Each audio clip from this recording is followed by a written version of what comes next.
آگے بڑھیے۔ 8واں سال شروع ہوا۔ 8ویں سال اللہ کے نبی صلی اللہ علیہ وسلم کی صاحبزادی حضرت زینب بنت رسول اللہ کا انتقال ہو گیا۔ اللہ کے نبی کی بیٹی بڑی صاحبزادی تھی حضرت زینب رضی اللہ تعالیٰ عنہ۔ 1 سال پہلے ان کے شوہر حضرت ابو العاص بھی مسلمان ہو گئے تھے، جو پہلے مسلمان نہیں تھے مکے میں۔ 1 سال اپنے شوہر کے ساتھ میں رہے اور پھر بیمار ہو گئے، اللہ کو پیارے ہو گئے۔ اللہ کے نبی نے ان کی تجہیز و تکفین کی۔ حضرت ام ایمن، حضرت سودا، حضرت ام سلمہ نے ان کو غسل دیا، اور بیٹی کو قبر میں اتارتے وقت اللہ کے نبی صلی اللہ علیہ وسلم شدید رنجیدہ تھے، اور آپ کے چہرے سے اطمینان تھوڑی دیر کے بعد چھلکنے لگا۔ صحابہ نے پوچھا اللہ کے رسول کیا بات ہے، آپ پہلے بے چین تھے پھر اطمینان آ گیا؟ فرمایا مجھے اپنی بچے کی کمزوری کا خیال آ رہا تھا، میں نے اللہ سے دعا کی اے اللہ میری بچی کی خبر کی تنگی سے میری بچی کو محفوظ کر دے۔ اللہ کے نبی کی دعا قبول کر لی گئی، اس کے بعد آسانی کا معاملہ ہوا، اسی لیے اللہ کے نبی خوش ہوئے۔ آگے بڑھیے۔ حضرات صحابہ کرام کی آپ ماضی کو ذہن میں رکھیے تو آپ کو بات سمجھنے میں آسانی ہوگی اور تعجب بھی ہوگا، حیرت بھی ہوگی۔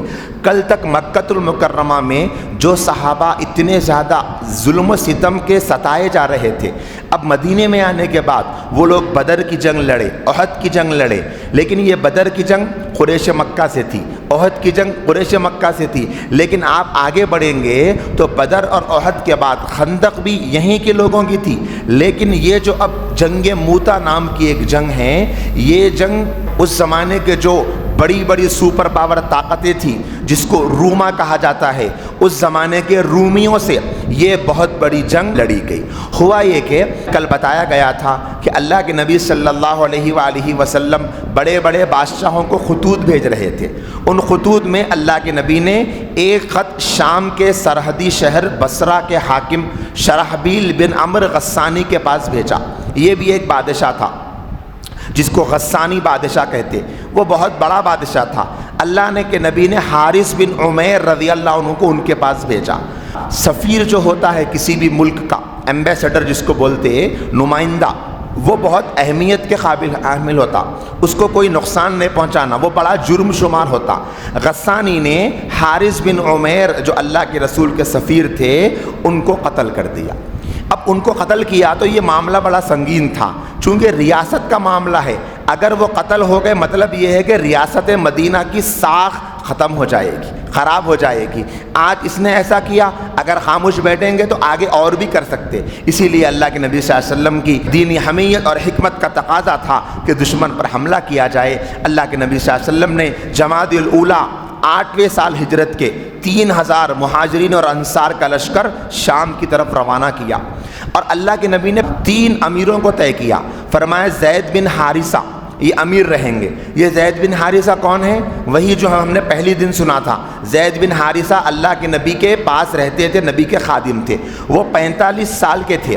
اللہ کے نبی نے فرمایا اس لشکر کے امیر زید بن حارثہ اگر یہ شہید ہو جائیں تو پھر حضرت جعفر اللہ کے نبی کے چچا زاد بھائی، ابھی ہم نے کل سنا کہ 7ویں سال وہ خیبر کو آئے، کہاں سے؟ حبشہ سے۔ اللہ کے نبی نے فرمایا تھا مجھے خیبر کی فتح کی خوشی زیادہ ہے یا جعفر کے آنے کی مجھے نہیں پتا، تو وہ جعفر ابن تیار۔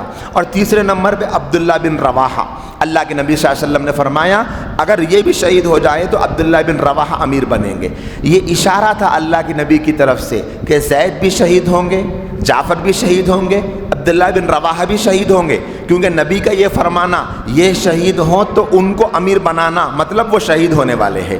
اللہ کے نبی صلی اللہ علیہ وسلم کے صحابہ نکلے، اور یہ سفر بہت مشکل سفر تھا، مدینے سے 1100 کلومیٹر کا سفر، 1100 کلومیٹر کا سفر مدینے سے، اور مرکز سے کوئی رابطہ نہیں ہو سکتا، یعنی مدینے سے رابطے کی شکل نہیں، اور پھر خبر پہنچانے کا کوئی نظام نہیں، اور پھر کھانے پینے کی چیزیں کم ہو گئی تو بھی کوئی انتظام نہیں کر سکتے، کیونکہ 1100 کلومیٹر دور جا رہے۔ اب صحابہ کرام وہاں سے نکل کے اللہ کے نبی نے ان کو دعائیں دی صحابہ کو اور رخصت کر دیا۔ جب اللہ کے نبی صلی اللہ علیہ وسلم کے صحابہ کرام پہنچ گئے وہاں پر، اب جانے کے بعد میں دیکھا تو وہاں سامنے 1 لاکھ کا لشکر ہے۔ یہاں صحابہ کتنے ہیں؟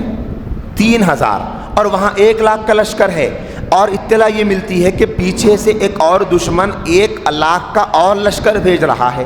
اب آپس میں صحابہ نے مشورہ کیا کہ بھئی کیا کریں گے، ہم تو 3000 آئے، ہم نے سوچا نہیں اتنا بڑا مجمع آئے گا، کیسے کریں گے؟ کسی نے کہا کیا کریں، اللہ کے نبی صلی اللہ علیہ وسلم کو جا کر مدینے کو تیز کوئی جائے، جا کر اطلاع کرے، نبی سے مشورہ کرے۔ کسی نے کہا کہ اب دوسرا کام کیا کرے، واپس تو نہیں جا سکتے۔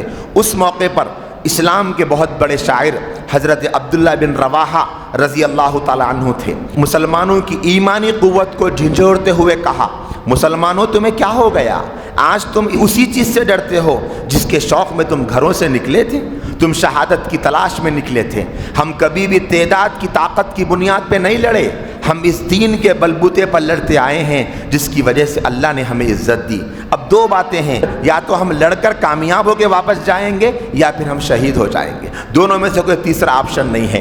جیسے ہی عبداللہ بن رواحہ نے تقریر کی، صحابہ کرام کے اندر غیرت ایمانی بڑھ گئی۔ سب صحابہ نے فرمایا ٹھیک ہے ہم تیار ہیں لڑنے کے لیے، 3000 ہے تو کیا ہوا، چلو دیکھتے ہیں اللہ کی مدد آئے گی۔ اب آگے بڑھے، اب سنیے صحابہ کرام نے اس دین کے لیے کیا کیا اور آج ہم اس دین کے لیے کیا کر سک رہے ہیں، تھوڑا سا آپ سنیں گے تو پتہ چلے گا۔ اب مسلمان لڑائی کے ارادے سے میدان جنگ کی تلاش کرنے لگے۔ ایک گاؤں موتا کے قریب جا کر صف بنائی، دونوں لشکر آمنے سامنے جمع ہو گئے۔ مسلمانوں کے امیر زید بن حارثہ پرچم اٹھائے لشکر کے درمیان میں اپنی فوج کو لڑا رہے تھے۔ رومیوں کا دباؤ بڑھتا چلا گیا، بہت سے سپاہی زید تک پہنچ گئے۔ زید رضی اللہ عنہ آخری دم تک لڑتے رہے۔ آخر کار دشمنوں نے آ کر ان کو نیزوں سے چھنی کر دیا اور وہ نیزوں سے چھنی ہو کر شہید ہو گئے۔ اسی لمحے حضرت جعفر ابن ابی طالب آگے بڑھے، انہوں نے پرچم سنبھالا اور اپنی فوج کو ہمت دلا کر نئے زور و شور سے دشمن کا مقابلہ شروع کر دیا۔ آخر رومیوں نے ان کو بھی گھیر لیا۔ وہ فرار ہونے کے خوف سے بچنے کے لیے اپنے گھوڑے سے نیچے کود گئے اور نیچے کودتے ہی گھوڑے کی آگے کی ٹانگیں کاٹ دی تاکہ کوئی رومی اس پر سوار نہ ہو سکے۔ وہ دائیں ہاتھ سے پرچم تھامے اور بائیں ہاتھ سے لڑ رہے تھے۔ ایک بازو پر دشمن نے حملہ کر دیا، یہ بازو کٹ گیا، یہ ہاتھ ہٹ کر نکل کے گر گیا۔ اس بازو سے پرچم کو سنبھال لیا اور یہ بھی کٹ گیا تو دونوں پرچم کو دونوں کٹے ہوئے بازوؤں سے سینے سے چمٹا لیا اور دشمن ان پر حملے کرتے گئے یہاں تک کہ تلواروں اور نیزوں کے 90 زخم انہوں نے کھائے اور جتنے کے جتنے زخم لگے سب سینے پر یا بازوؤں پر لگے، ایک زخم بھی پیٹھ پہ نہیں لگا۔ حضرت جعفر رضی اللہ تعالیٰ عنہ اسی لمحہ زمین پر گر گئے اور اللہ پاک نے ان کو شہادت سے نواز دیا۔ حضرت جعفر کی شہادت کے ساتھ عبداللہ بن رواحہ نے کمال سنبھال لی اور فوج کو لڑانے لگے۔ چونکہ مسلمان اپنے مرکز سے بہت دور تھے اسی لیے کھانے پینے سے محروم تھے۔ عبداللہ بن رواحہ نے کئی روز سے کچھ نہیں کھایا تھا۔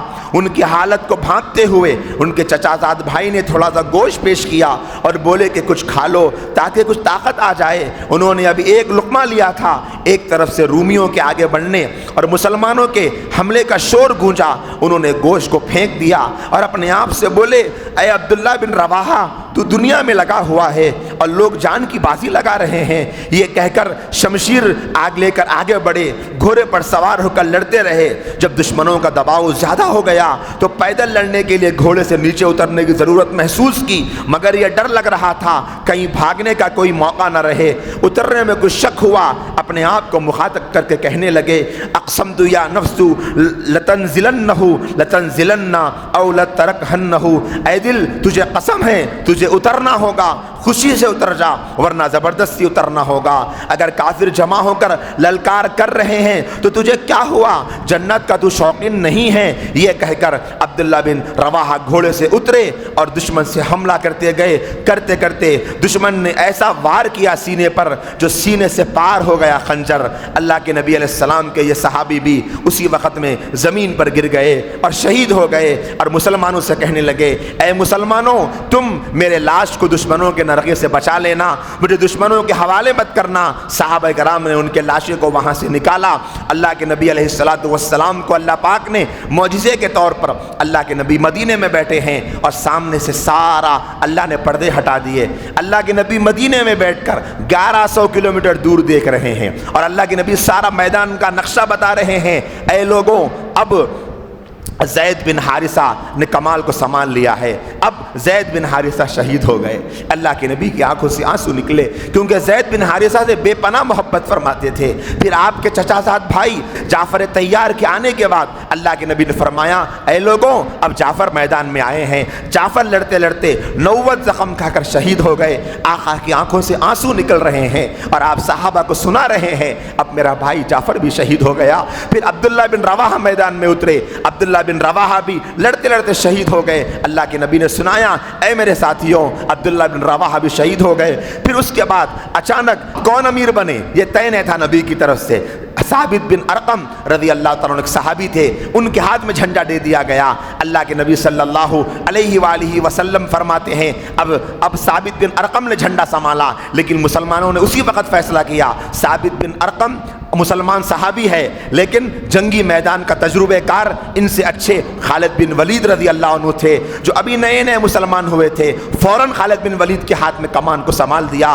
اللہ کے نبی علیہ السلام نے مدینے میں بیٹھ کے فرمایا، اے لوگوں اب اللہ کی تلواروں میں سے ایک تلوار نے جھنڈے کو سنبھالا ہے، اب کامیابی مسلمانوں کے قدم چومے گی۔ سیف من سیوف اللہ، اللہ کی تلوار کا لقب خود اللہ کے نبی نے دیا خالد بن ولید کو۔ خالد بن ولید میدان میں آئے اور ایسی بے جگری سے لڑے ہیں، روایتوں میں آتا ہے خالد بن ولید صبح سے شام تک ایسی بہادری کے جوہر دکھائے ہیں کہ صرف اس ایک جنگ کے اندر خالد بن ولید رضی اللہ تعالیٰ عنہ کی تقریباً 9 تلواریں ٹوٹ گئی۔ تلوار کا ٹوٹنا کوئی معمولی بات نہیں، اتنی طاقت سے لڑ رہے ہیں کہ 9 تلواریں ٹوٹی، لیکن خالد بن ولید نہیں تھکے۔ یہی خالد بن ولید تھے اللہ کے رسول کے دنیا سے جانے کے بعد جب ابو بکر صدیق رضی اللہ تعالیٰ عنہ کی دعوت پر جب وہ گئے تھے میدان میں اور فتح ہو کر آئے تھے، حضرت ابو بکر صدیق نے فرمایا تھا، اللہ نے خالد بن ولید کو جس ماں سے جنا ہے ایسی بہت کم مائیں ہیں جو ایسے بچے پیدا کر سکتی ہے۔ خالد بن ولید کی ماں کی بھی تعریف کی۔ پھر اس جنگ موتا کا پاسا پلٹا اور اللہ کے نبی صلی اللہ علیہ وسلم کی خالد بن ولید صحابی نے 1 لاکھ کے لشکر جرار سے مسلمانوں کی جماعت کو لڑ کر اگلے دن صبح میں حملہ کر کے مسلمانوں کی جماعت کو بچا کر مدینے کو واپس لے کر آ گئے۔ اللہ کے نبی صلی اللہ علیہ وسلم کے اس صحابہ کے جانے سے رومیوں پہ ڈھاک بیٹھ گئی، ڈر بیٹھ گیا، اچھا مسلمان آ کے ہم پہ حملہ کر سکتے۔ منافقین نے تانا دیا، ارے تم بھاگ کے آ گئے اور جیت کے نہیں آئے۔ اللہ کے نبی نے فرمایا، خالد بن ولید اور میرے صحابہ بھاگ کے نہیں آئے بلکہ دشمنوں کو پیچھے ہٹا کے آئے۔ اللہ کے نبی نے تعریف فرمائی۔ پھر آگے بڑھیے، صلح حدیبیہ کے موقع پر قریش نے جو معاہدہ کیا تھا، ہم نے کل گزشتہ سنا کہ صلح حدیبیہ کے موقع پر 10 سال تک اب جنگ نہیں ہوگی، 10 سال تک صلح رہے گی، امن رہے گی مسلمانوں اور قریشیوں کے درمیان، 10 سال تک صلح رہے گی۔ لیکن ہوا کیا، اس صلح کے موقع پر یہ بات بھی آئی تھی، ایک گروپ مسلمانوں کے ساتھ رہے گا، ایک گروپ قریشیوں کے ساتھ۔ جو گروپ مسلمانوں کے قبیلے رہتے، الگ الگ قبیلے، جو قبیلے والے مسلمانوں کا ساتھ دیں گے قریش ان سے بھی نہیں لڑیں گے، جو قبیلے قریش کا ساتھ دیں گے مسلمان ان سے بھی نہیں لڑیں گے، یہ بھی معاہدہ تھا۔ تو قریشیوں کا ایک قبیلہ تھا جس کا نام تھا بنو بکر، یہ آپ لکھ سکتے اس کو، بنو بکر اس کا نام تھا قبیلے کا، یہ قریشیوں کا قبیلہ تھا بنو بکر۔ اور مسلمانوں کے ساتھ جو قبیلہ تھا وہ بنو خزاعہ، ایک ہے بنو بکر اور دوسرا ہے بنو خزاعہ۔ تو اب بنو بکر نے بنو خزاعہ پہ حملہ کر دیا، بنو بکر بنو خزاعہ میں کچھ انبن ہوئی، انہوں نے حملہ کر دیا۔ نہیں لڑنے کا ایگریمنٹ تھا کہ 10 سال تک نہیں لڑیں گے۔ اب ہوا یہ کہ قریش نے نہیں کیا حملہ، لیکن قریش کے ساتھ سپورٹر تھے یہ لوگ، انہوں نے حملہ کر دیا۔ قریش کی غلطی یہ تھی، قریش نے ان کو ہتھیار سپلائی کیے، ہتھیار سپلائی کرنا جرم تھا۔ تو ایک قبیلہ تھا بنو بکر، دوسرا تھا بنو خزاعہ۔ بنو بکر نے بنو خزاعہ پہ حملہ کیا۔ دوسرا کیا کیا، قریش نے بنو بکر کا ساتھ دیا اور بنو بکر کو ہتھیار سپلائی کیا، اور بنو بکر کے ساتھ میں قریش کے کئی رئیس بھی گئے حملہ کرنے کے واسطے۔ اللہ کے نبی صلی اللہ علیہ وسلم کی خدمت میں بنو خزاعہ کے ایک مظلوم سالم بن عمرو رضی اللہ عنہ آئے، آ کر انہوں نے سارا معاملہ سنایا کہ اے اللہ کے نبی ہمارے ساتھ ظلم ہوا ہے، اور حرم میں جا کر خانہ کعبہ کے پاس بنو خزاعہ نے کہا کہ ہم تم کو واسطہ دیتا ہے حرم کا، ہم کو چھوڑ دو، تو پھر بھی خیال نہیں کرے، وہاں پر بھی ان کو ستائے۔ اللہ کے نبی صلی اللہ علیہ وسلم نے فرمایا اب آپ اطمینان سے رہو، تمہاری ضرور مدد کی جائے گی۔ اللہ کے نبی نے قاصد بھیجا مکہ المکرمہ کو، جا کر کہا کہ بنو بکر نے بنو خزاعہ پہ حملہ کیا، انہوں نے قصور کیا۔ قریش کے لوگوں سے کہا آپ بنو خزاعہ کے قصور کو مان لو اور خون بہا بولتے یعنی بدلہ، جو بدلہ ہے خون کا وہ خون کا بدلہ دے دیجئے۔ دوسرا آپشن یہ دیا بنو خزاعہ کی لڑائی سے آپ لا تعلقی کا اظہار کر دیجئے، یہ بول دیجئے کہ ہمارا اس لڑائی سے کوئی تعلق نہیں ہے۔ یا پھر تیسرا آپشن یہ دیا نبی نے کہ آپ صلح کا جو معاہدہ تھا وہ ختم کرنے کا اعلان کر دو۔ اللہ کے نبی صلی اللہ علیہ وآلہ وسلم نے جب یہ تین آپشن دیے تو اس وقت میں انہوں نے قریش مکہ نے کہا ہم خون بہا بھی نہیں دیں گے، بدلہ نہیں دیں گے، اور ہم بنو خزاعہ سے جو لڑے ہیں نا اس کے لا تعلقی کا اظہار بھی نہیں کرتے، اور انہوں نے سوچا نہیں ہم معاہدہ ختم کرنے کا اعلان کرتے بول کے بول دیا۔ اللہ کے نبی صلی اللہ علیہ وسلم نے جیسے ہی سنا تو آپ نے مکہ المکرمہ پہ حملہ کرنے کی تیاری شروع کر دی۔ اب یہاں قریش مکہ کو احساس ہو گیا ارے ہم لوگوں نے جذبات میں آ کے غلط بات بول دی، معاہدہ توڑ دو بولے، اگر معاہدہ ٹوٹ گیا تو حملہ ہو جاتا، اب کیا کر سکتے؟ تو اب ابو سفیان جس کو میں نے کل بھی آپ کے سامنے سنایا، ابو سفیان کون تھے؟ یہ مکے کے سردار تھے۔ ابو سفیان بدر کے میدان میں مال تجارت لے جانے کا جو سبب بنے لڑائی کا ابو سفیان بنے، احد کے اندر جو سالار تھے ابو سفیان تھے، اور جنگ خندق کے موقع پہ بھی ابو سفیان آئے، اور یہی ابو سفیان تھے جن کی بیٹی ام حبیبہ رضی اللہ عنہ نبی کی زوجہ بن گئی تھی۔ اب یہ ابو سفیان مدینے کو آئے بیٹی سے ملاقات کرے۔ ابو سفیان مکے میں تھے، ان کی بیٹی حبشہ میں تھے، حبشہ سے مدینے کو آ گئے، اور انہوں اپنی بیٹی سے نکاح کے بعد سے ملے نہیں تھے۔ اب آئے مکے سے مدینے کو، گھر میں آ کر حجرے میں اللہ کے نبی صلی اللہ علیہ وسلم کے بیٹی سے ملاقات کرنے کے بعد سے داخل ہوئے۔ اللہ کے رسول کا بستر بچھا ہوا تھا، تو ابو سفیان گھر میں داخل ہو کے بستر پہ بیٹھنے جا رہے تھے۔ ام حبیبہ جلدی جلدی آئی اور کہی کہ ٹھہریے ٹھہریے، بولے کیا ہوا؟ فوراً وہ بستر ہٹا دیا، کہا کہ اب بیٹھو۔ پوچھا کیا تم نے بستر ہٹا دیا؟ کیا میں اس بستر پہ بیٹھنے کے لائق نہیں ہوں، یا یہ بستر میرے لائق نہیں ہے؟ کہنے لگے آپ یہ بستر پہ بیٹھنے کے لائق نہیں، کیونکہ یہ میرے محبوب نبی کا بستر ہے اور آپ اس پہ نہیں بیٹھ سکتے۔ ام حبیبہ کے اس اللہ کے نبی سے محبت کو دیکھ کر ابو سفیان نے کہا کہ حبیبہ تمہارے اخلاق بگڑ گئے۔ اللہ کے نبی کے پاس گئے ابو سفیان، جا کر کہا کہ کچھ صلح کا جو توڑنے کا جو آپ فیصلہ کر رہے ہیں وہ مت کرو۔ اللہ کے نبی نے کچھ جواب نہیں دیا۔ حضرت ابو بکر کے پاس گئے، کچھ جواب نہیں دیا۔ حضرت عمر کے پاس گئے، کچھ جواب نہیں دیا۔ پھر مدینے سے وہ شرمندہ ہو کے واپس چلے گئے۔ فتح مکہ کے لیے اللہ کے نبی صلی اللہ علیہ وسلم نے مسلمانوں کو اب تیار کیا۔ اللہ کے نبی نے ایک رازدارانہ طور پہ ایسے مکے کو جانے کی تیاری کی کہ گھر کے اندر حضرت عائشہ کو تک خبر نہیں اللہ کے نبی کہاں جا رہے۔ فرمایا کہ سفر کو جانا ہے، سامان تیار کرو، لیکن ایسی رازداری کے بتایا تک نہیں کہاں جانا ہے۔ بالکل خاموشی کے ساتھ سفر کے لیے صحابہ کرام کو تیار کر دیا۔ اللہ کے نبی صلی اللہ علیہ وآلہ وسلم نے 10,000 کا لشکر جرار لے کر رمضان کی 10 تاریخ کو ہجرت کے 8ویں سال مدینے سے آپ نے سفر شروع کیا۔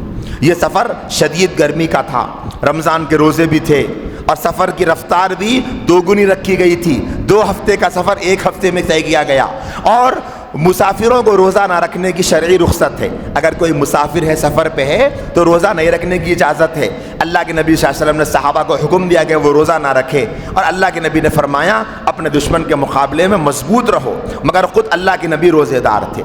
یہاں تک کہ صحابہ میں سے بعض صحابہ آپ کی طرف سے افطار کا حکم ہونے کے باوجود روزہ رکھے ہوئے تھے، یعنی بعض صحابہ بھی روزہ تھے۔ اللہ کے نبی نے فرمایا روزہ مت رہو، پھر بھی صحابہ روزہ تھے، اللہ کے نبی بھی روزہ تھے۔ اللہ کے نبی صلی اللہ علیہ وسلم کو صحابہ کرام دیکھ رہے ہیں، اللہ کے نبی صلی اللہ علیہ وسلم گرمی کی وجہ سے سر کے اوپر پانی ڈالتے جا رہے ہیں۔ سفر کر کے آئے نا، گرمی کی وجہ سے سر پر پانی ڈالتے جا رہے، پیاس لگ رہی، تپش گرمی کی مشقت کو دیکھ کر بعض صحابہ نے فرمایا اے اللہ کے نبی آپ بھی روزہ کھول لیجئے نا، آپ بھی روزہ مت رہیے نا۔ پھر صحابہ کرام نے بھی کہا اللہ کے نبی آپ کی وجہ سے بعض صحابہ بھی روزہ ہے۔ تو اللہ کے نبی صلی اللہ علیہ وسلم نے مکہ سے 10 کلومیٹر دور اللہ کے نبی نے مقام قدید کے نخلستان میں پڑاؤ ڈالا، اور آپ نے ایک پیالہ منگوا کر پانی پیا، اور سب کو آپ نے دکھایا، تاکہ سب صحابہ نے پھر وہ روزے کو ختم کر دیا، اور پھر اس کے بعد روزہ نہیں رہے۔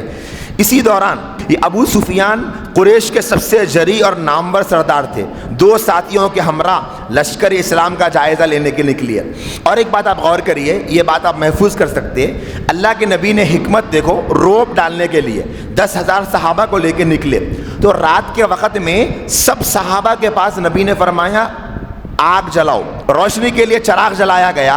اب 10,000 صحابہ کے لشکر میں جب چراغاں جل رہے اتنے غصے، تو دور سے مکے والے دیکھ کے پریشان ہو گئے، ارے محمد اتنی بڑی فوج لے کر آ گئے، یعنی وہ دیکھتے ہی مرعوب ہو گئے۔ یہ بھی ایک طریقہ ہے نفسیاتی دباؤ ڈالنے کا۔ اللہ کے نبی صلی اللہ علیہ وسلم نے نفسیاتی دباؤ ڈالا۔ ابو سفیان بن حرب نے یہ دیکھ کر کہا ایسا لشکر اور ایسی روشنیاں میں نے زندگی میں کبھی نہیں دیکھی۔ ان کی بلند آواز رات کے سناٹے میں دور تک چلی گئی۔ حضرت عباس وہیں قریب میں آ رہے تھے۔ حضرت عباس ابھی مسلمان ہونے کا اعلان نہیں کرے تھے، جیسے آپ نے احد کے موقع پہ سنا، لیکن اب وہ مکے سے نکل کے مدینے کو آ رہے تھے۔ راستے میں اللہ کے نبی ملے، پھر وہ واپس مکے کو آگے نبی کے ساتھ۔ تو حضرت عباس رضی اللہ تعالیٰ عنہ نے ان سے ملاقات کی۔ حضرت عمر نے دیکھا، جیسے ہی تو عمر نے دیکھا ارے یہ تو ابو سفیان ہیں، چلو ابو سفیان کو پکڑ کر حملہ کرتے ہیں۔ تو حضرت عباس نے فرمایا کہ نہیں میں نے ان کو امان دے دی ہے۔ امان دینا یعنی میری ضمانت، میری ذمہ داری میں یہ ہے، تو اب کوئی حملہ نہیں کرتے تھے۔ اور اس موقع پر اللہ کے نبی صلی اللہ علیہ وسلم کے ان حالات کو دیکھ کر ابو سفیان کا دل نرم پڑا، اور ابو سفیان پہلے سے ہی حالات بنتے جا رہے تھے، وہ متاثر ہو رہے تھے۔ ایک ام حبیبہ ان کی بیٹی کے نکاح سے بھی متاثر ہو گئے تھے، اور اللہ کے نبی کی خوبیوں کے دل سے معترف تھے، لیکن اب وقت آ گیا اور ان کے دل نرم پڑا اور وہ اسلام قبول کر چکے تھے۔ اللہ کے نبی صلی اللہ علیہ وسلم کو حضرت عباس نے فرمایا اے اللہ کے نبی، ابو سفیان مکے کے سردار ہے، آپ انہیں کوئی اعزاز دے دیجئے۔ تو سفارش کی۔ اللہ کے نبی نے فرمایا کیوں نہیں، جو شخص ابو سفیان کے گھر میں پناہ لے لے وہ مامون ہے، جو حرم میں چلا جائے وہ بھی مامون ہے، اور جو اپنے گھر کا دروازہ بند کر لے وہ بھی مامون ہے۔ یعنی مامون کا مطلب اس پہ حملہ نہیں ہوگا، اس کو نہیں پکڑیں گے، اس کو سزا نہیں دیں گے۔ اس طریقے سے نبی نے اتنا بڑا اعلان فرما دیا۔ لشکر اسلام کا نظارہ دیکھا گیا 17 رمضان کو، جب لشکر اسلام مکے میں داخل ہو رہا تھا، تو حضرت عباس ابو سفیان کو لے کر لشکر کے راستے میں پہاڑی پہ چڑھ کے کھڑے ہو گئے تاکہ لشکر کو دیکھا جائے۔ ابو سفیان نے دیکھا تو ان کا دل اثر لیا کہ محمد کتنا بڑا قافلہ لے کر آئے۔ جب مکے سے نکلے تھے تو بے یار و مددگار نکلے تھے۔ اللہ کے نبی صلی اللہ علیہ وسلم مکہ المکرمہ میں فاتحانہ داخل ہو رہے تھے۔ جب اللہ کے نبی مکے میں آ رہے تھے، آپ کو پورے مکے کی زندگی کا تصور ذہن میں آ رہا تھا۔ مکے میں کیا کیا ہوا اللہ کے نبی کے ساتھ آپ نے بھی سنا ہے۔ اللہ کے نبی علیہ الصلوۃ والسلام کو ستایا گیا، آپ کے اوپر کچرا ڈالا گیا، آپ کے اوپر کانٹے ڈالے گئے، آپ کو تکلیفیں دی گئی، آپ کو جادوگر کہا گیا، آپ کو ساحر کہا گیا، آپ کے صحابہ کو ستایا گیا، کیسی کیسی تکلیفیں نبی کو دی گئی۔ لیکن اللہ کے نبی صلی اللہ علیہ وسلم ایسے حال میں مکہ المکرمہ میں داخل ہو رہے ہیں، آپ اونٹنی پر سوار ہے اور آپ کا سر مبارک اللہ کے شکر میں ایسے جھکا ہوا ہے۔ اونٹنی کی جو کوہان ہوتی ہے، جو اٹھا ہوا حصہ رہتا اونٹ کا، اللہ کے نبی کی پیشانی مبارک وہ کوہان کو لگ رہی تھی۔ اللہ کے رسول نے قیامت تک آنے والے انسانوں کو بتایا جب تم فاتحانہ طور پہ کہیں جاؤ تو جب تم خوش ہو جاؤ تو خوشی کے موقع پر جشن منانا، ناچ کر نہیں، اللہ کے سامنے سجدہ کر کے۔ اس سے بڑی خوشی کیا ہو سکتی کہ مکے میں فاتحانہ داخل ہو رہے ہیں، لیکن اللہ کے رسول نے ناچ کر جشن کر کے نہیں، سجدے شکر بجا لا کر اللہ کے نبی صلی اللہ علیہ وسلم نے اپنا عمل کر کے دکھایا۔ اس موقع پر اللہ کے نبی صلی اللہ علیہ وسلم جب داخل ہو رہے تھے، انصار کے سب سے بڑے لشکر کے جو قائد تھے حضرت سعد بن عبادہ رضی اللہ تعالیٰ عنہ، ان کی زبان پر یہ نعرہ تھا الیوم یوم الملحمہ الیوم تستحل الکعبہ، آج انتقام کا دن ہے، آج کعبے میں سب کچھ جائز ہے۔ کیونکہ وہ مکے میں جو ہوا تھا نا 13 سال تک، وہ سب تصور تھا صحابہ کے ذہن میں۔ آج ہم جا رہے ہیں، آج ہم بدلہ لے لیں گے۔ جیسے انسان کی سوچ ہے نا، مجھے موقع ملا تو میں نہیں چھوڑوں گا، تو وہی سوچ اللہ بتا رہے ہیں آج ہم کو موقع ملا، آج ہم 10,000 ہے، آج ہمارے پاس طاقت ہے، قوت ہے، ہم بدلہ لے لیں گے، ہم دشمنوں کی اینٹ سے اینٹ بجا دیں گے، قربان جائیں ہمارے ماں باپ اور فدا ہو جائیں ہماری نسلیں۔ اللہ کے نبی صلی اللہ علیہ وآلہ وسلم نے جب یہ نعرہ کانوں سے سنا، آپ نے نکیر فرمائی اور آپ ناراض ہو گئے۔ سعد بن عبادہ کے ہاتھ میں جھنڈا تھا، علم تھا، ان کے ہاتھ سے آپ نے علم لے لیا اور ان کے بیٹے کے ہاتھ میں دے دیا، کیونکہ تم نے جو نعرہ لگایا وہ نعرہ مناسب نہیں۔ اس کے بعد اللہ کے رسول نے ایک نعرہ لگایا اور آپ نے فرمایا الیوم یوم المرحمہ، آج رحمت کا دن ہے، الیوم